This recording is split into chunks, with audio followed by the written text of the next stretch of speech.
জাতীয় সংসদ নির্বাচনের আগে দেশে প্রবাসী আয় বা রেমিটেন্স প্রবাহে বড় পরিবর্তন দেখা গেছে। চলতি জানুয়ারি মাসের প্রথম 28 দিনেই দেশে এসেছে 294 কোটি 30 লাখ ডলারের প্রবাসী আয়, যা গত বছরের একই সময়ের তুলনায় প্রায় 51% বেশি।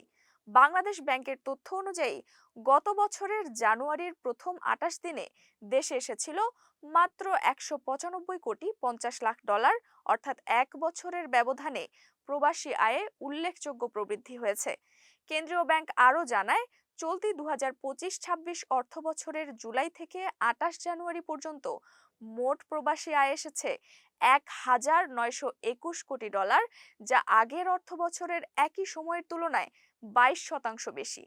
ব্যাংক খাতের কর্মকর্তারা বলছেন, সাধারণত ঈদের আগে প্রবাসী আয় বাড়লেও এবার নির্বাচনকে কেন্দ্র করেও রেমিটেন্স প্রবাহ বেড়েছে।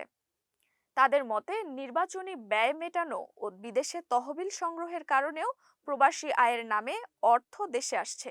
এই প্রবণতা ভোটের আগ পর্যন্ত অব্যাহত থাকতে পারে।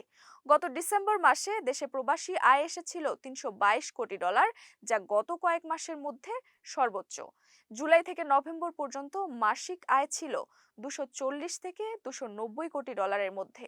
বাংলাদেশ ব্যাংকের তথ্য অনুযায়ী 2025 সালে মোট প্রবাসী আয় দাঁড়িয়েছে 3,282 কোটি ডলার, যা দেশের বর্তমান বৈদেশিক মুদ্রার রিজার্ভের প্রায় সমান।